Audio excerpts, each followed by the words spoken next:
Welcome back to The Explainer. Today, we're diving into a really fascinating, honestly kind of tangled web of policies, economics, and grassroots movements. We're talking about India's cattle politics. We're going to be pulling from a bunch of different sources today, everything from mainstream news to in-depth investigative journalism, to really map out that exact space where official political rhetoric crashes headfirst into the massive realities of global trade. Let's get right into it. So here is the core question we need to ask ourselves. How exactly does a nation navigate this striking contrast between having fierce cattle protection laws on one hand and a booming multi-million-dollar meat export industry on the other?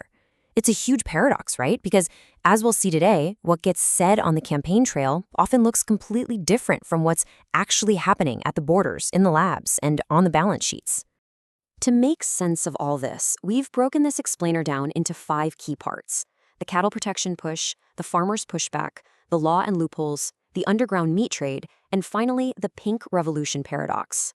Starting off with Section 1, the cattle protection push. Now, the political rhetoric here is absolutely unyielding. Take a look at this quote from Union Home Minister Amit Shah. It perfectly captures the ruling party's incredibly strict zero-tolerance stance on border security and cattle protection. Dismantling these illegal cattle networks wasn't just some minor policy point. It was a massive core campaign promise framed directly around national security. And that strong rhetoric, it very quickly translated into real-world administrative action. We're talking just days after taking office, the West Bengal State Administration ordered local police to completely shut down unauthorized cattle markets. They also drastically tightened up surveillance along sensitive borders. The ultimate goal was to literally choke out and dismantle those smuggling networks from the ground up. Moving on to Section 2, the farmers' pushback. So while the government was hyper-focused on border security, the agrarian community was mobilizing around entirely different economic pressures. The left-wing AIKS journal actually traces this timeline of massive agrarian unrest, and it shows that this didn't just pop up overnight. It started with a real tragedy back in 2017 when 6 protesting farmers were shot in Madhya Pradesh. That sparked a movement that eventually exploded into the historic 380-day farmers' protest at the Delhi borders in 2020 and 2021. The heart of their struggle was all about securing a legal guarantee of minimum support prices and getting relief from crippling debt. And that momentum, it carried straight into the 2024 elections. 38. I really want you to think about that number. That is the exact number of sitting seats lost by the ruling NDA coalition in the critical farm belts of UP, Punjab, Rajasthan, Haryana, and Maharashtra in 2024. According to the journal's analysis, this massive electoral shift proves, without a doubt, that agrarian economic distress carries some very severe political consequences. All right, let's get into Section 3, the law and loopholes. To really understand the economics of cattle, we have to look at this totally fascinating clash between state powers and federal trade rules. It's like a giant legal puzzle. Under Article 246(3) of the Constitution, individual states have the exclusive power to legislate the preservation and slaughter of cattle. This means the rules literally change the second you cross a state line. But flip over to the federal level, and the Ministry of Commerce imposes a blanket, totally nationwide ban on the international export of cow, ox, and calf beef. And there is absolutely no gray area when it comes to this federal stance.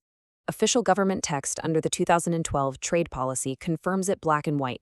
The export of beef, and we're talking specifically about the meat and edible offal of cows, oxen, and calves, is completely 100% prohibited. Which naturally brings us to Section 4, the underground meat trade. Because the obvious question is, if it's strictly banned at the federal level, how is cow meat allegedly still leaving the country in these massive quantities? Well, first, let's look at how the system is supposed to work. For legal meat, like buffalo, to leave the country, there is a super strict 3-step requirement. First, an ante-mortem report checking the live animal. Second, a post-mortem report after slaughter. And third, a microbiological lab report. This whole setup is designed to guarantee that only legal, healthy buffalo meat makes it into those shipping containers. But, according to an investigation by the Economic Times, the reality on the ground is completely different. Exporters are just completely bypassing those 3 detailed reports. Instead, government veterinary officers are overstepping their authority to issue generic, entirely fake health certificates. It's a staggering bureaucratic loophole. Through this, banned cow meat gets falsely packaged as cara beef, which is buffalo meat, and then it's just smuggled straight through customs to markets in Vietnam, Ghana, and Qatar. The sheer scale of this fraud is mind-boggling. 1,011. In just a short period, over 1,000 tons of suspected cow meat was seized. That's worth roughly 16 crore rupees. This led to FIRs across 5 different states against major exporters. It's crazy because the very system designed to prevent cow slaughter is literally being subverted from the inside through forged paperwork. Finally, Section 5, the Pink Revolution Paradox. Let's place the hard export data directly next to the political rhetoric. The term Pink Revolution was a massive heavy hitter during the 2014 election campaigns. We saw fierce political rhetoric from Narendra Modi, heavily criticizing the previous government for supposedly encouraging meat exports and slaughterhouses. Framing it as a pink revolution was an incredibly effective way to mobilize voters who were deeply passionate about cow protection. But here is where the paradox becomes undeniably clear. Data compiled by the publication SoftBot shows that between April and September of 2017, over 91% of India's legally permitted beef exports to Pakistan came from just 2 states, Uttar Pradesh and Maharashtra, meaning the vast majority of this massive, lucrative industry was operating directly out of states ruled by the exact same party that had so aggressively campaigned against the Pink Revolution. And the paradox goes even deeper when you follow the money. Investigative sources reveal millions in political donations flowing directly from major meat export subsidiaries right back to the ruling party. That's on top of documented instances of politicians having previous ownership stakes in beef trading companies themselves.